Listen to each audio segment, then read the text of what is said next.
மனசு டிவி நேயர் அனைவருக்கும் எனது அன்பான பணிவான இனிய வணக்கங்கள். புத்த பூர்ணிமா தொடர் சொற்பொழிவிலே பங்கு கொள்வதிலே மிக்க மகிழ்ச்சியாக இருக்கிறேன். இரண்டாவது நாளாக இன்று நான் உங்களிடையே பேசுவதிலே மிக்க மகிழ்ச்சி கொள்ளுகிறேன். இந்த வாய்ப்பினை நல்கிய மாதா யசோதா அவர்களுக்கும் தாய் அவர்களுக்கும், சச்சிதானந்த குரு நவீன் சுவாமி அவர்களுக்கும், திரு ஆனந்த குரு மேக்நாத் அவர்களுக்கும் என்னுடைய இதயபூர்வமான நன்றினை தெரிவித்துக் கொள்கிறேன். இன்றைய தலைப்பிலே நான் எடுத்துக்கொண்டது ராமானுஜரை பற்றி வரலாற்றினை நாம் சுருக்கமாக தெரிந்து கொண்டாலும் அவருடைய வாழ்க்கையிலே என்னென்ன நிகழ்ச்சிகள் நடந்தது, அந்த நிகழ்ச்சிகளை கொண்டு நாம் அறிய வேண்டிய வாழ்க்கை கல்விகள் என்ன என்பதை பற்றி தான் நான் இன்று உங்களிடையே உரையாற்ற விரும்புகிறேன்.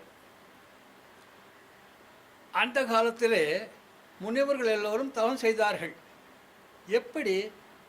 எப்படி என்றால், ஒரு காலை ஊன்றி ஒரு காலை மடக்கி இரண்டு கைகளையும் வானத்தை நோக்கி குவித்து ஆடாமல் அசையாமல் தவம் செய்திருக்கிறார்கள். இல்லை என்றால் நீரிலே நின்று தவம் செய்திருப்பார்கள். இல்லை என்றால் தன்னை சுற்றி தீ வளையம் இருக்கும், அந்த வளையத்திற்கு நடுவிலே இருந்து கொண்டு தவம் செய்திருப்பார்கள்.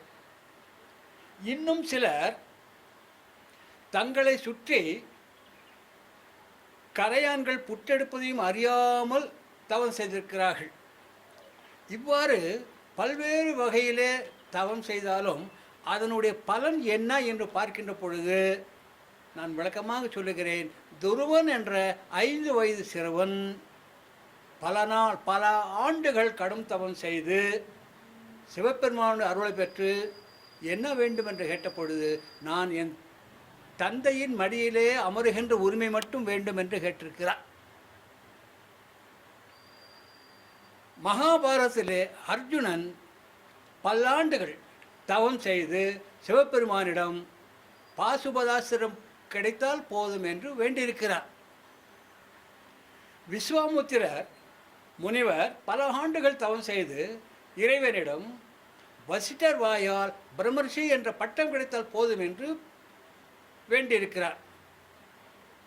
இவற்றையெல்லாம் பார்க்கின்ற பொழுது அங்கே ஒரு சுயநலம் இருக்கிறது. நாம் ஆராய்ந்து பார்க்கும் பொழுது அவர்களுக்கு அவருடைய ஆற்றலை பெருக்க வேண்டும், அவருடைய சக்தியை பெருக்க வேண்டும், அந்த சக்தியை கொண்டு பகைவர்களை அழிக்க வேண்டும் என்பதுதான் அவருடைய குறிக்கோள். ஆனால் ராமானுஜருடைய தவம் எத்தகையது என்று நாம் பார்க்க வேண்டும். திருவள்ளுவர் தவம் என்ற அதிகாரத்திலே முதல் குறளிலே ஒரு கருத்தினை சொல்லுகிறார். எதையும் தாங்கும் இதயத்தை பெற்றுக்கொள், எத்தகைய துன்பம் வந்தாலும் அதை தாங்கிக் கொள்ளுகின்ற திறமையை நீ வளர்த்துவிடு, எந்த உயிருக்கும் நீ தீங்கு செய்யாமல் நன்மையை செய்துவிடு என்பதுதான் தவத்தினுடைய அடையாளம் என்று சொல்லுகிறார். நமக்கு எத்தகைய இடையூறு ஏற்பட்டாலும் அதை நாம் பொறுத்து கொள்ள வேண்டும், எந்த உயிருக்கும் நாம் துன்பம் செய்யக்கூடாது, அதற்கு பதிலாக நன்மை செய்தால் அதுதான் தவம் என்று சொல்லுகிறார். அத்தகைய தவத்தினை தான் ராமானுஜர் அவர்கள் செய்திருக்கிறார்கள். அவர் திருக்கோட்டியூர் நம்பி என்ற குருவிடம் தனக்கு தீட்சை வேண்டி செல்கிறார். நாளை வா என்று ஆசிரியர் குரு சொல்ல இவர் செல்லுகிறார். இன்னொரு நாள் வா என்று சொல்ல இன்னொரு நாளும் சொல்லுகிறார். இவ்வாறாக 18 முறைகள் காஞ்சிபுரத்திற்கும் திருக்கோட்டியூருக்கும் நடந்திருக்கிறார். 19வது தடவையாக அவருக்கு தீட்சை கிடைக்கிறது. நாராயணனுடைய நாமத்தினுடைய சிறப்புகள், அதனுடைய சூட்சமங்கள் போன்றவற்றை திருக்கோட்டியூர் நம்பி அவர்கள் ராமானுஜருக்கு சொல்லிக் கொடுத்தார். சொல்லிக் கொடுத்த ஒரே ஒரு நிபந்தனையை விதித்தார். சீடனே, இந்த நாராயண நாமத்தினுடைய சிறப்பினையும் சூட்சமத்தையும் நீ யாரிடமும் வெளியே சொல்லக்கூடாது. ஏனென்றால் இது இந்த சிறப்பினை கேட்டவர்கள் வைகுண்டத்தை அடையக்கூடிய பெருமையை உடைவார்கள். எனவே இதை யாரிடமும் நீ சொல்லிவிடக்கூடாது என்று அவருக்கு கட்டளையிடுகிறார். சொன்னால் நீ மீளா துயரத்தோடு நரகத்திலே இடர்பட வேண்டிய ஒரு சூழ்நிலை வந்துவிடும் என்று அவர் சொல்லுகிறார். யாருக்கும் சொல்லக்கூடாது என்ற ஒரு சத்தியத்தையும் அவர் வாங்கி விடுகிறார். இது குருவின் ஆணை என்று சொல்லுகிறார். வீட்டிற்கு வருகிறார். ராமானுஜர் சிந்திக்கிறார். மிகவும் சந்தோஷமாக துள்ளி எழுந்து குதித்தார். ஆஹா, அருமையான ஒரு வழி கிடைத்து விட்டது. எல்லா மக்களையும் நான் வைகுண்டத்திற்கு அனுப்பக்கூடிய ஒரு வழியை நான் கண்டுபிடித்து விட்டேன் என்று மறுநாள் காலையிலே திருக்கோட்டியூர் கோபுரம் மீது ஏறினார். ஏறி கீழே உள்ள மக்களையெல்லாம் அழைத்தார். மக்களே வாருங்கள், மக்களே வாருங்கள், உங்களுக்கு வைகுண்டம் செல்ல நான் வழிகாட்டுகிறேன் என்று சொல்ல எல்லா மக்களும் கீழே காத்து கொண்டிருந்தார்கள். அவர் மேலே இருந்து இந்த ராமநாமத்தினுடைய நாராயண நாமத்தினுடைய சிறப்புகளையும் அதனுடைய சூட்சமங்களையும் விரிவாக விளக்கி நீங்கள் எல்லோரும் வைகுண்டம் செல்லுங்கள் என்று சொல்லுகிறார். கீழே இறங்கும் பொழுது குரு கேட்கிறார், சீடனே என் ஆணையனை மீறிவிட்டாய் ஏன் என்று கேட்கிறார். அப்பொழுது சொல்லுகிறார், குருவே, என்னால் எத்தனையோ மனிதர்கள், என்னால் பெரும்பாலான மக்கள் வைகுண்டத்தை அடையும் பொழுது நான் மட்டும் மீளா நகரத்திலே இருந்தால் அந்த துன்பத்தை என்னால் தாங்கிக் கொள்ள முடியும் என்று சொல்லுகிறார். அதாவது எத்தகைய துன்பம் வந்தாலும் அதை தாங்கிக் கொள்ளக்கூடிய வலிமை எனக்கு உண்டு. ஆனால் எந்த உயிருக்கும் நாம் தீங்கு செய்யாமல் நன்மையே செய்கிறேன் என்று சொல்ல திருக்கோட்டியூர் நம்பி சொன்னார், நான் உனக்கு குரு என்று எண்ணியிருந்தேன், ஆனால் இனிமேல் நீதான் ஜகத்திற்கே குரு என்று அவரை பாராட்டினார். ஆக இதிலிருந்து நாம் கற்றுக்கொள்ள வேண்டிய ஒரு பாடம் என்னவென்றால், தவம் செய்கின்றவர்கள், யாகம் செய்கின்றவர்கள், யோகம் செய்கின்றவர்கள் இந்த வள்ளுவர் சொன்ன ராமானுஜர் கடைபிடித்த இந்த தவநெறியைத்தான் கடைபிடிக்க வேண்டும். அதைதான் சாய் நிவாசம் செய்து கொண்டிருக்கிறது என்று சொல்லி அடுத்த கட்டத்துக்கு நான் விழைகிறேன். அடுத்ததாக ராமானுஜருடைய வாழ்க்கையிலிருந்து ஆசிரியர்களும் மாணவர்களும் கற்றுக்கொள்ள வேண்டிய பாடம் என்ன என்பதை பற்றி நான் விளக்க இருக்கிறேன். அமெரிக்காவினுடைய ஜனாதிபதி ஐசனோவர் என்பவர் தன்னுடைய வெள்ளை மாளிகையில் நடந்த ஒரு விருந்தொன்றிலே கலந்து கொள்ளுமாறு பிரபல எழுத்தாளருக்கு கடிதம் அறிகிறார். அந்த கடிதத்திலே நீங்கள் கலந்து கொண்டால் நான் மகிழ்ச்சி அடைவேன் என்று சொல்லியிருக்கிறார். அதுக்கு அந்த பிரபல எழுத்தாளர் விடை சொல்லியிருந்தார், பதில் அனுப்பியிருந்தார். மாண்புமிகு ஜனாதிபதி அவர்களே, என்னால் அந்த விருந்துக்கு வர முடியவில்லை. ஏனென்றால் அன்றுதான் என்னுடைய ஆசிரியருக்கு சிறப்புரை செய்கின்ற பாராட்டு நடக்கின்ற ஒரு நாள். எனவே வர இல்லாமைக்கு வருந்துகிறேன் என்று சொல்லியிருந்தார். மூன்றாவது நாளிலே மீண்டும் ஒரு கடிதம் வந்தது. அவருக்கு பிரித்து பார்த்தார். ஐசனோவர் எழுதியிருக்கிறார், எழுத்தாளர் அவர்களே, நீங்கள் சொன்னதை நான் ஏற்றுக்கொள்ளுகிறேன். நீங்கள் உங்கள் வாழ்க்கையிலே என்னை போல எத்தனையோ ஜனாதிபதிகளை சந்திக்கக்கூடும். அப்பொழுது ஒரு நாள் ஜனாதிபதி விருதில் நீங்கள் கலந்து கொள்ளலாம். ஆனால் ஒரு ஆசிரியருடைய பாராட்டு விழாவிலே இப்பொழுது கலந்து கொள்ளவில்லை என்றால் உங்களால் கலந்து கொள்ளவே முடியாது. எனவே நீங்கள் ஆசிரியருடைய பாராட்டு விழாவிலே கலந்து கொள்ளுங்கள். உங்கள் ஆசிரியருக்கும் என்னுடைய வாழ்த்துக்களை தெரிவியுங்கள் என்று அந்த ஐசனோவர் சொல்லுகிறார். ஆக ஆசிரியருக்கும் மாணவருக்கும் இடையே உள்ள ஒரு உறவு ஆத்மாத்மான உறவு ஆகும். எப்படி அது ஆத்மாத்மான உணவாகும் என்றால், ஒரு ஆசிரியர் மாணவனுக்கு இரண்டாவது தாயாவார். தன்னை பெற்றெடுத்த தாய் குழந்தையினுடைய உடம்பினை நன்கு வளர்ப்பாள். ஆனால் ஆசிரியரோ, இரண்டாம் தாயாகிய ஆசிரியரோ அந்த குழந்தையினுடைய உள்ளத்தை பக்குவப்படுத்தி வலுப்படுத்துகிறார். ஆகையினால ஆசிரியர் இரண்டாவது தாயாகிறார்.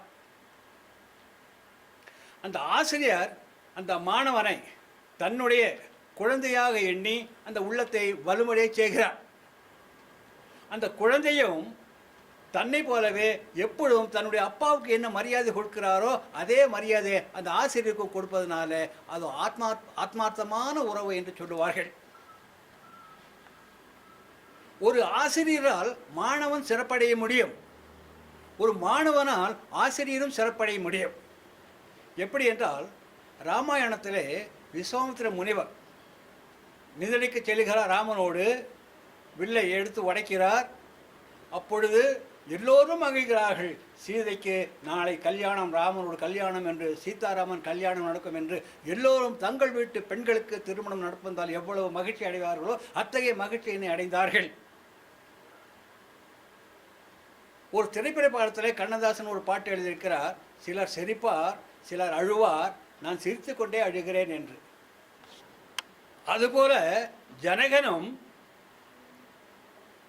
வெளியிலே சிரித்து கொண்டிருப்பதை போல காட்டினாலும் உள்ளத்துக்குள்ளே ஒரு நெருடல் இருந்தது.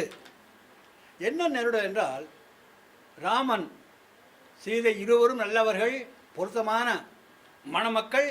ஆனாலும் ராமனுடைய தந்தை தசரதன் 60,000 பெண்களை மணந்தவன். 60,000 ஆண்டுகள் ஆண்டாலும் 60,000 பெண்களை மணந்ததனால் தன்னுடைய மகனாகிய ராமனும் அத்தகையனவன் இருந்து விடுவானோ என்ற ஒரு அச்சம் அவருக்கு இருந்ததனால அழுது கொண்டு, அதாவது உள்ளத்திலே வெளியிலே சிரித்து கொண்டிருந்தாலும் உள்ளத்துக்குள்ளே ஒரு நெருடல் இருந்து கொண்டே இருந்தது. இதை காணுகிறார் விஸ்வாமித்திர முனிவர். ஜனக மகாரிஷியே, நான் ஒன்றினை சொல்லிக்கொள்ள விரும்புகிறேன்.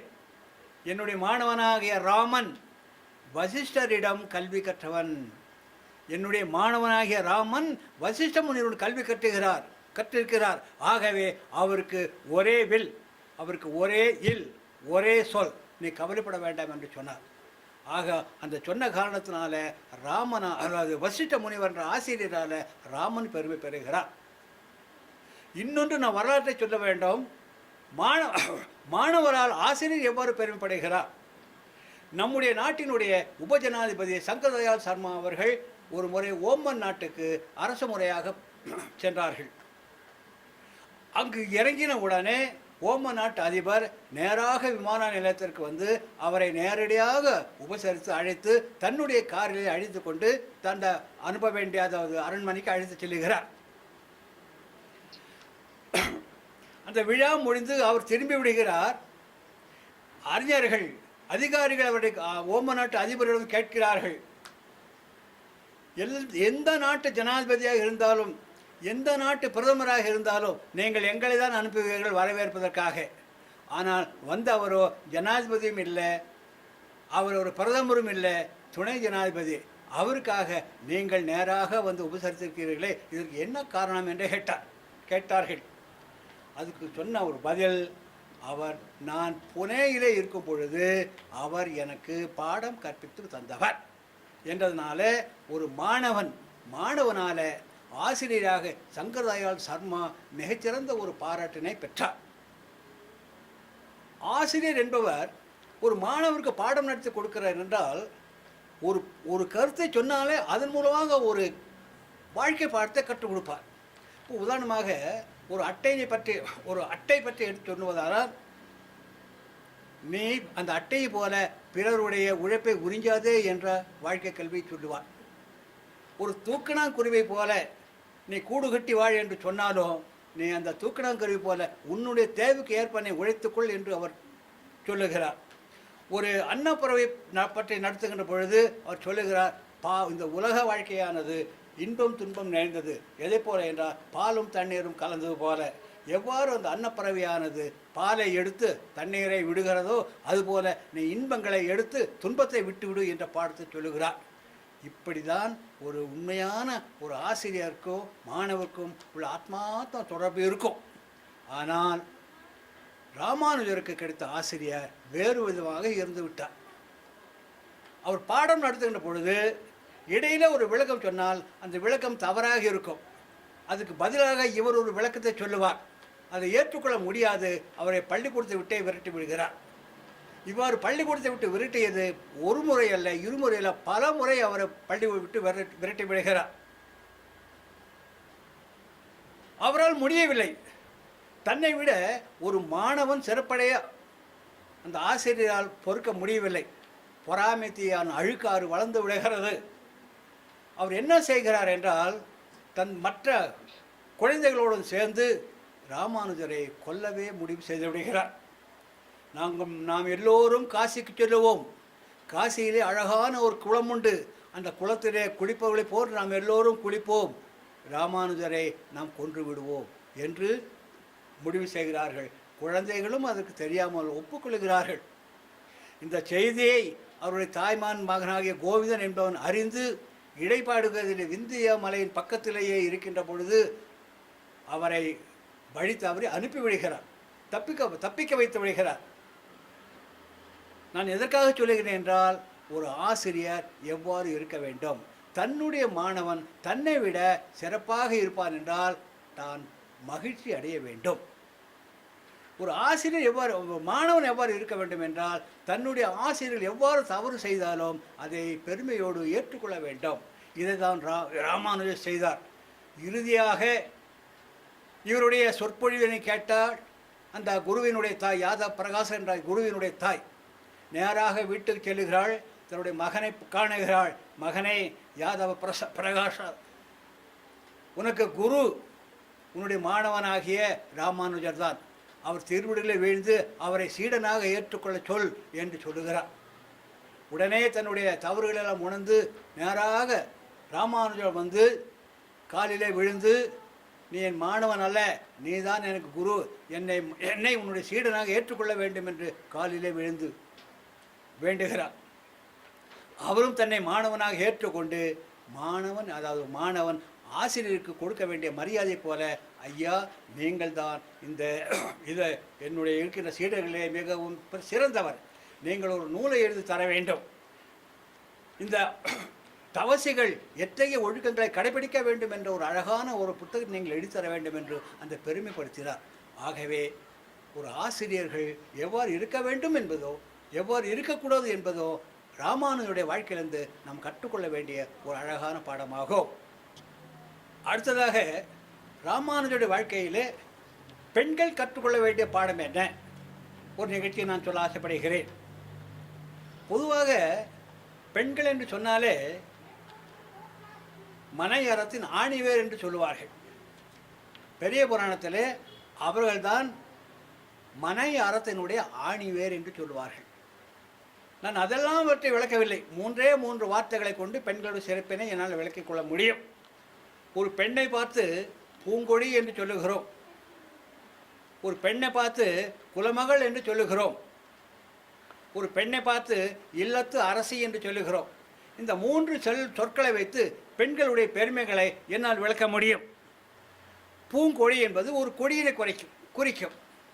அந்த கொடி என்பது இளம் வயதிலேயே விரைவாக வளர்ந்து விடுகிறது. பெண்களும் அப்படிதான் விரைவாக வளர்ந்து ஆளாகி விடுகிறார்கள். உடனே அந்த கொடிக்கு ஒரு கொழு கொம்பு தேவைப்படுகிறது. அந்த கொழு கொம்பை ஊன்றின உடனே அந்த கொடியானது, பூங்கொடியானது அந்த கொம்பினை சுற்றி சுற்றி சுற்றி சுற்றி மேலே வருகிறது. தன்னுடைய இலைகளாலும் தன்னுடைய காய்களாலும் தன்னுடைய பழங்களாலும் அந்த கோலினை மறைத்து அந்த கோலிற்கு வெயில் படாமல் மழைப்படாமல் வாழ்நாள் முழுவதும் தான் அழிகின்ற வரையிலும் அந்த கோலினை அது பாதுகாக்கிறது. அதுபோல ஒரு பெண்ணும் தனக்கு துணையாக கணவன் கிடைத்து விட்டான் என்று சொல்லி அந்த கணவனோடு ஒன்று இருந்து கணவனை சுற்றி சுற்றி சுற்றி அவருக்கு துன்பம் வருகின்ற பொழுது அந்த துன்பத்தை பாதியாக குறைத்தும், அவருக்கு இன்பம் வருகின்ற பொழுது அன்பத்தை 2 மடங்காக பெருக்கியும் வாழ்நாள் முழுவதும் அவருக்கு தொண்டு செய்கிறாள். ஆகவே எப்பேற்பட்ட ஆணையை விட ஒரு பெண்தான் சிறந்தவள் என்பது யாரொரு ஐயமும் இல்லை. இரண்டாவதாக சொல் குலமகள் என்று சொல்லுகிறோம். குலமகள் என்று சொல்லுகிற பொழுது குலத்திற்கு விளக்கேற்றக்கூடியவள் அவள். விளக்கு என்ன செய்யும் என்றால் கீழிருந்து மேலாகத்தான் எரியும். அதுபோல ஒரு பெண்ணும் என்ன செய்ய வேண்டும் என்றால் தன்னுடைய புகுந்த வீட்டினுடைய பெருமையை தன்னை விட மேன்மையான நிலைக்கு கொண்டு செல்ல வேண்டும் என்பதுதான் விளக்கு ஏற்றக்கூடிய ஒரு தத்துவம். அதுதான் குலமகள் என்று சொல்லும். அந்த மகள் தன்னுடைய குடும்பத்தினுடைய பெருமைகளெல்லாம் உள்ளத்தில் எண்ணி எண்ணி எண்ணி அழகான ஒரு முடிவுக்கு வருகிறாள். ஏனென்றால் அந்த குழந்தை அந்த இல்லத்திற்கு ஒரு வாரிசு வேண்டும். ஏன் வாரிசு வேண்டும் என்றால் தன்னையும் தன் கணவனையும் மலடன் என்றோ மலடி என்றோ கூறாமல் இந்த உலகம் தாய் என்றோ தந்தை என்றோ மாற்றி கூறுகின்ற வகையிலே ஒரு வாரிசை தருபவளும் அந்த பெண் தான். அந்த பெண் தான் அந்த குடும்பத்திற்கு ஒரு பகை வந்தால் முதலில் எதிர்த்து நிற்கின்ற திறமையும் அந்த பெண்ணுக்கு தான் உண்டு என்பதனால தான் நான் அவர்களை குலமகள் என்று சொல்லுகிறோம். மூன்றாவது, இல்லத்து அரசி. இல்லாள் என்று சொல்லக்கூடிய இல்லத்தை ஆளக்கூடியவள். ஆண்மகனை இல்லான் என்று சொல்ல முடியாது, இல்லத்தை ஆள்பவன் என்று சொல்ல முடியாது. இல்லான் என்றால் ஒன்றுமே இல்லாதவன் என்று பொருள்பட்டுவிடும். ஆகவே இல்லாள் என்ற ஒரு சிறப்பு பெண்ணிற்குத்தான் உண்டு. நாம் அறம் செய்தாலும் கூட எவ்வாறு அறம் செய்ய வேண்டும் என்றால் ஆணும் பெண்ணும் சேர்ந்து இணைந்து செய்வது தான் அறம். மங்கையார் பிறப்பதற்கே மாதவம் செய்திட வேண்டும். ஏனென்றால் அவனுடைய கைதான் அறத்தை வளர்க்கும் கை என்று பெரியோர்கள் சொல்லுவார்கள்.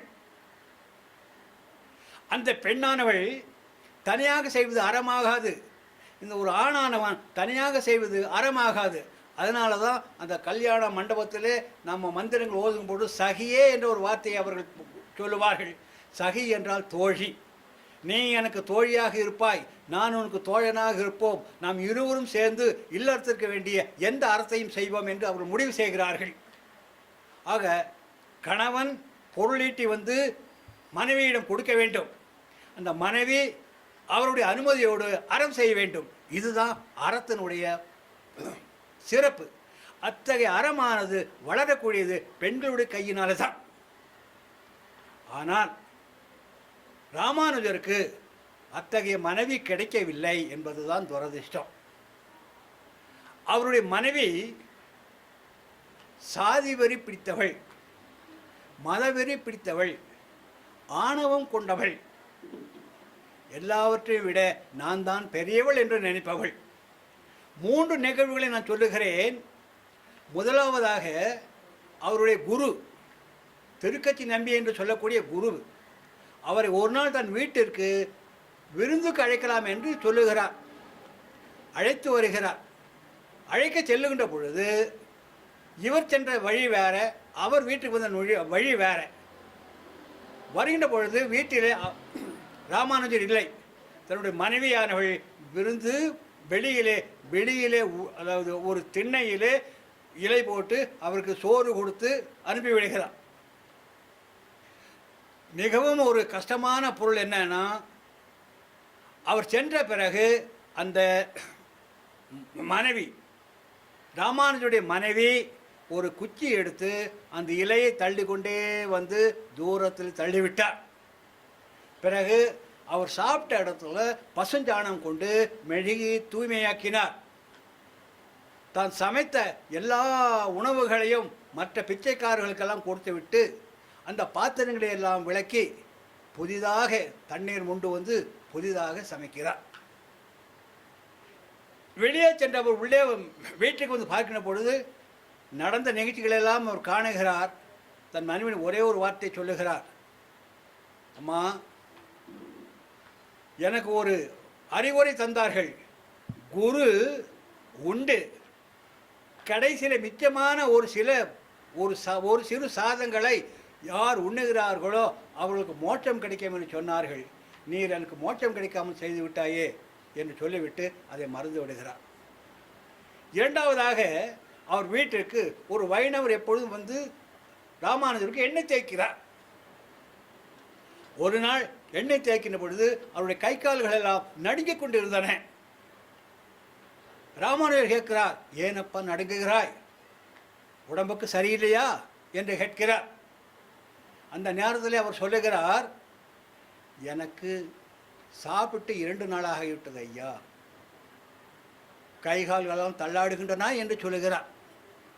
உடனே தன்னுடைய மனைவியை அழைத்து சாதம் கொண்டு வா என்று சொன்னார். அதுக்கு அந்த மனைவி சொன்ன பதில் கேட்பதற்கே வருத்தமாக இருக்கிறது.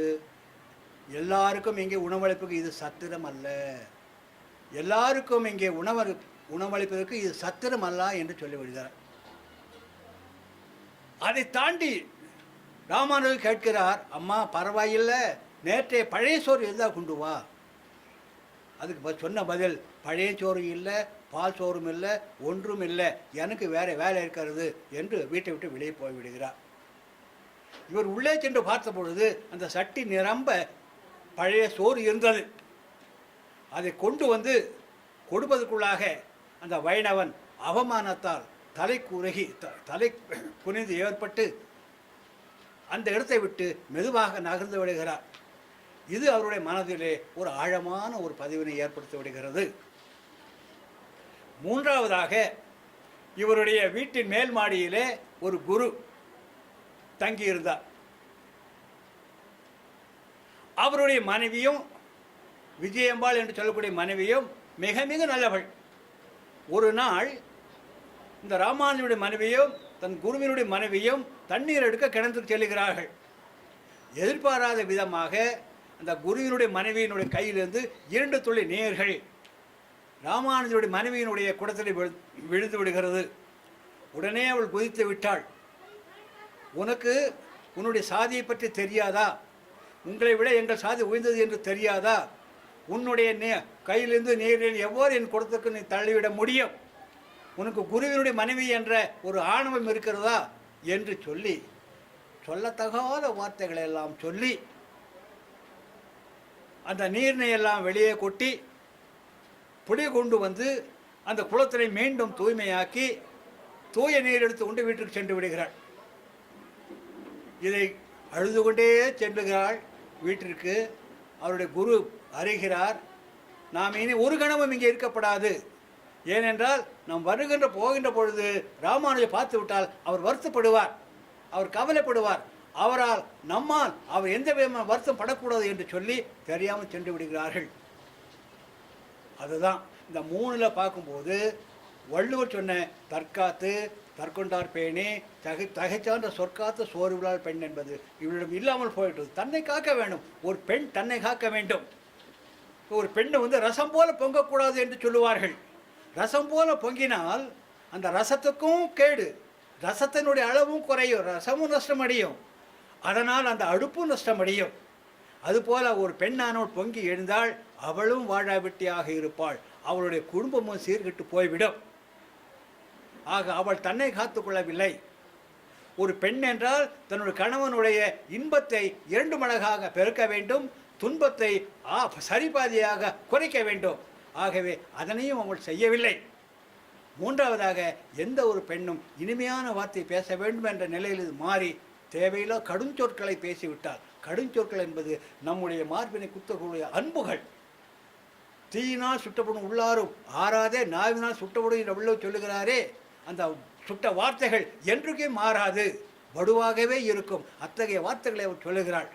ஆகவே பெண்கள் என்றால் ராமானுஜருடைய பெண்ணை, அதாவது மனைவி போல இருக்கக்கூடாது என்பதுதான் நாம் கற்றுக்கொள்ளக்கூடிய ஒரு பாடம் என்பதை நாம் உணர வேண்டும். அடுத்ததாக, சாதி வெறியர்களும் மத வெறியர்களும் ராமானுஜருடைய வாழ்க்கையிலிருந்து எந்த பாடத்தை கற்றுக்கொள்ள வேண்டும் என்பதை பற்றி நான் கூற ஆசைப்படுகிறேன். ராமானுஜருடைய குருவின் பெயர் பெரிய நம்பி என்பது. இந்த பெரிய நம்பிக்கு அத்துழாய் என்ற ஒரு மகள் இருந்தாள்.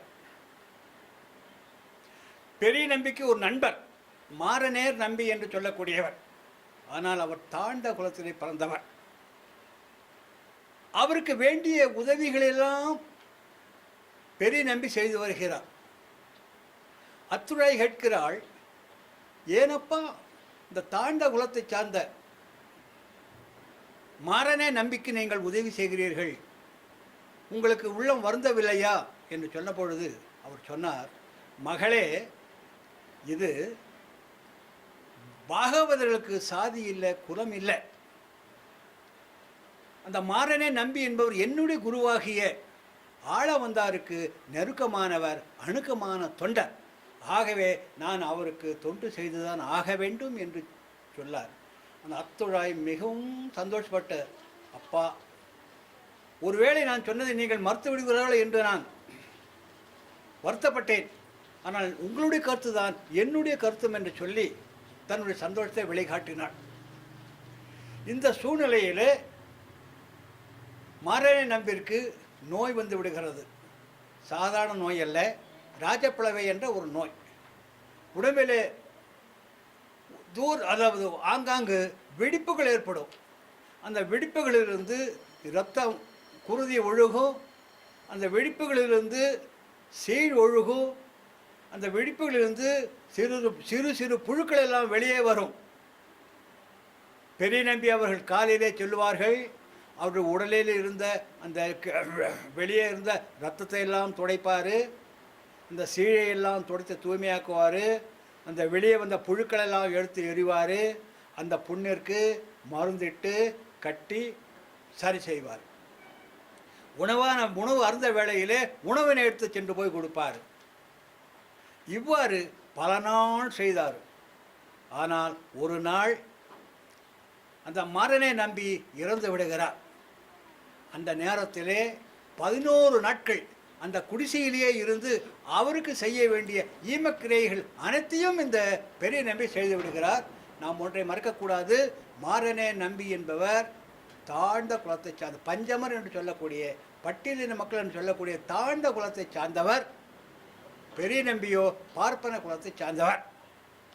இந்த பார்ப்பன குலத்தை சார்ந்த பெரிய நம்பி 11 நாட்கள் ஈமக்கிரைகளை அவருக்கு செய்கிறார். இதை பார்த்த மற்ற சாதி வெறியர்கள், மத வெறியர்கள் ராமானுஜரிடம் போய் முறையிடுகிறார்கள். இவர் செய்தது சரியா, பெரிய நம்பி செய்தது சரியா என்று முறையிடுகிறார்கள். ராமானுஜருக்கும் ஒரு சந்தேகம், நேராக வந்து விளக்கம் கேட்கலாம் என்று சொல்லி பெரிய நம்பியிடம் வருகிறார். ஐயா, நீங்கள் ஏன் இந்த தொழிலை இந்த வேலையை செய்தீர்கள்? எனக்கு சொல்லி இருந்தால் அதுக்கு தகுந்த ஆட்களை நான் அனுப்பியிருப்பேனே, அவர்கள் செய்திருக்கலாமே, நீங்கள் ஏன் தேவையில்லாத இந்த விவாதத்துக்கு மாட்டினீர்கள் என்று கேட்கிறார். அப்பொழுது இந்த பெரிய நம்பி ஒரு விளக்கம் கொடுத்தார் பாருங்க. அந்த விளக்கத்தை நாம் என்றுமே மறக்க முடியாது. ஐயா, ராமாயணம் நாங்கள் படிச்சிருக்கோம். சடாயுவுக்கு இறுதி சடங்கு செய்தது யாருன்னு கேட்டார். ராமன்.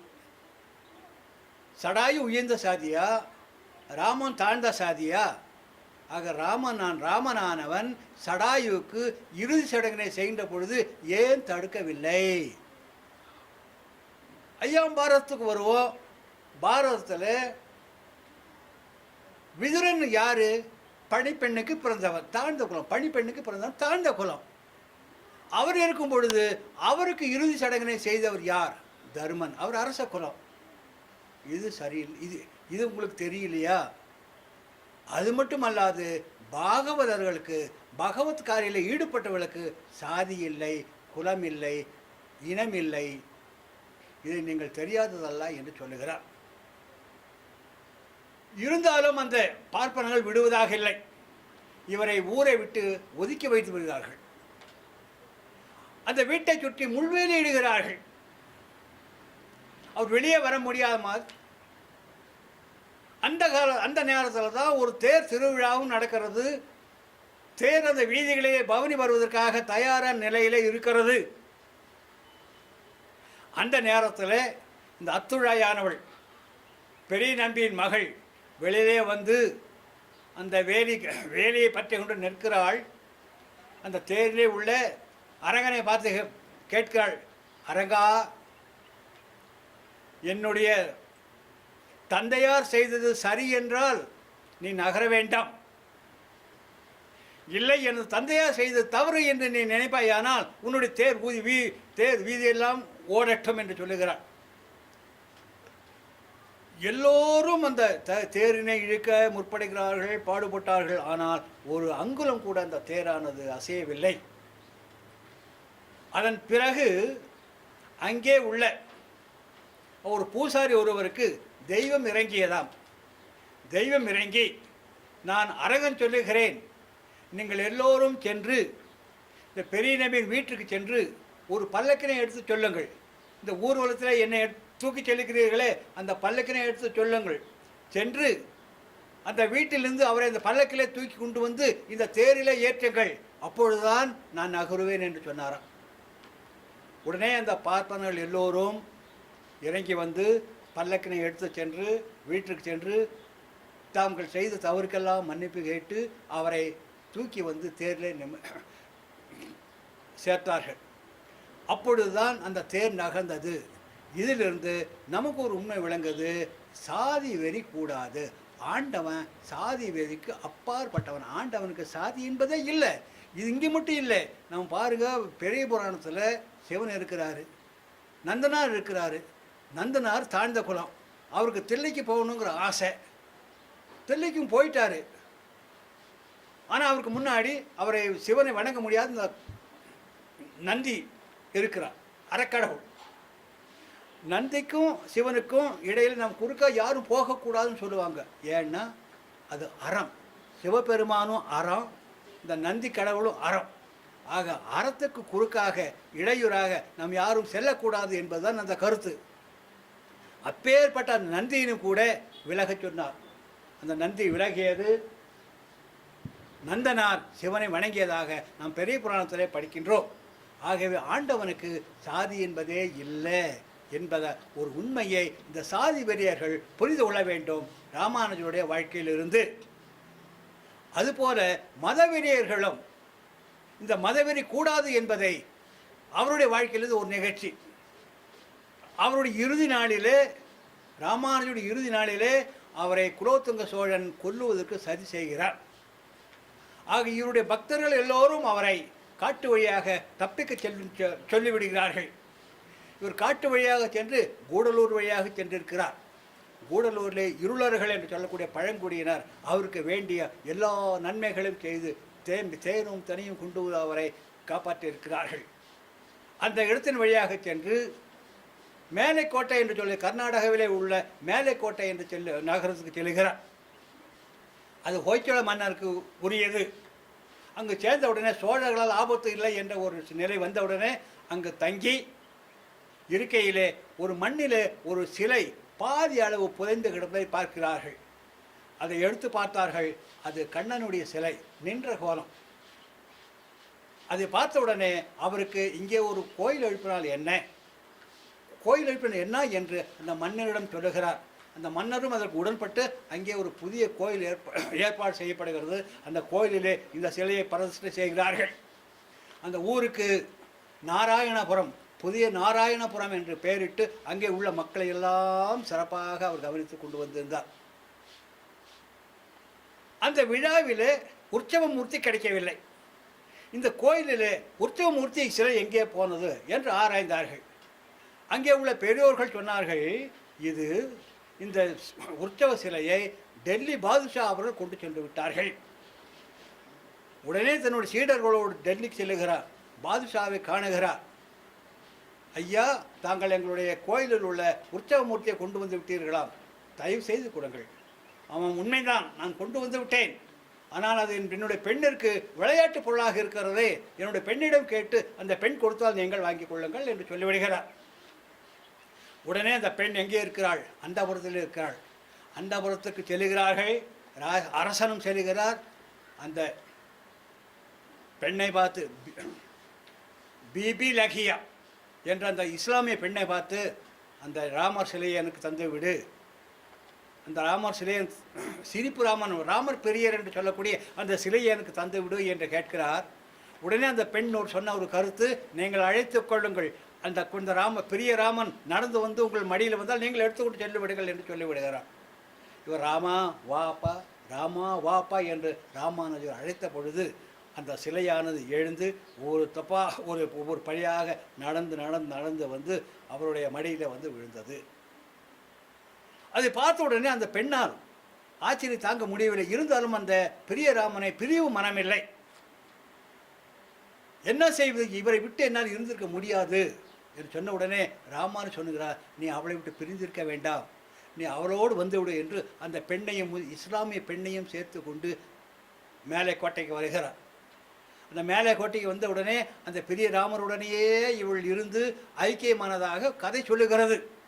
இன்றைக்கும் கூட அந்த மேலை கோட்டையில் உள்ள வீர நாராயணபுரத்தில் அந்த பெரிய ராமன் சிலைக்கு பக்கத்தில் ஒரு பெண்ணுடைய சிலை உள்ளது. அந்த பெண்ணுக்கு பெயர் துலுக்க நாச்சியார். துலுக்க நாச்சியார் என்ற பெயரில் இன்றும் கூட அந்த பெண் பெரிய ராமனோட பக்கத்தில் இருக்கிறார்கள். இஸ்லாம் மதம் என்று ஆண்டவன் நினைக்கவில்லை, அவளை ஏற்றுக்கொண்டார். ஆகவே மத வெறியர்கள் என்றும் மதத்தினை தன்னுடைய மதம் பெரியது, இந்த மதம் பெரியது என்று அந்த வெறியினை கொள்ளக்கூடாது என்பதோ, சாதி வெறியர்கள் என்னுடைய சாதி உயர்ந்தது மற்ற சாதி தாழ்ந்தது என்று அது எண்ணக்கூடாது என்பது தான் ராமானுஜருடைய வாழ்வில் நாம் கற்றுக்கொள்ளக்கூடிய பாடம் என்பதை நான் தெரிந்து கொள்ள ஆசைப்படுகிறேன். இறுதியாக ஒன்றினை நான் சொல்லிக்கொள்ள ஆசைப்படுகிறேன். இதுகாரம் நாம் ராமானுஜருடைய வாழ்க்கையிலிருந்து எத்தகைய கல்வியினை கற்க வேண்டும் என்பதை பற்றி நான் சொல்லுகிறேன். இறுதியாக ராமானுஜர் செய்த தொண்டுகள் என்ன என்பதை பற்றி நான் சொல்லுகிறேன். அதுவரையிலே வடநாட்டு கோயில்களிலே வடமொழி மந்திரங்கள் தான் ஒலித்தது. அதுபோல தமிழ்நாட்டு கோயில்களிலும் கூட வடநாட்டு மந்திரங்கள் தான் ஒலித்தது. ஆனால் ராமானுஜர் தான் முதலிலே தமிழையும் ஒதுக்க செய்தவர் ராமானுஜர். சாதி வரிக்கு சமாதி கட்டி பட்டியலின மக்களையும் பூணூல் அணிவித்து பாகவதற்கு இணையாக நடக்க செய்தவர் ராமராஜ். மேலும் மதவரிக்கு மயானம் அமைத்து முஸ்லீம் பெண்ணை மதம் மாறாமல் அரகனுக்கு துலுங்கநாச்சியார் என்ற பெயரிலே மனம் செய்து வைத்தவரும் ராமானுஜர் தான். ஒவ்வொரு குருவின் மூலம் ஆன்மீகத்தை வளர்க்கும் பழக்கத்தும் கடினம் என்று சொல்லி எல்லோராலும் விருப்பமுள்ளவர்கள் அனைவராலும் வாருங்கள் நாங்கள் ஆன்மீகத்தை வளர்ப்போம் என்று அந்த ஆன்மீகத்தை வளர்த்து காட்டியவரும் ராமானுஜர் தான். இறைப்பணியிலே ஆண்களைப் போல நிரம்ப பெண்களையும் சேர்த்த பெருமை ராமானுஜருக்கே உரியது. கூரத்தாழ்வாரின் மனைவி ஆண்டாள், உறங்காவிலிதாசன் மனைவி பொன்னாச்சி, கொங்கு பிராட்டி, திருவெட்டாற்று அம்மான், திருவனந்தபுரத்து அம்மான், இத்தகைய சிறப்பினை கொண்ட ராமானுஜருடைய வாழ்விலிருந்து நாம் நிரம்ப பாடத்தை நாம் கற்றுக்கொள்ள வேண்டும் என்று உங்களுக்கும் சொல்லி என்னுடைய இந்த உரையை நான் முடித்துக் கொள்கிறேன். நன்றி, வணக்கம்.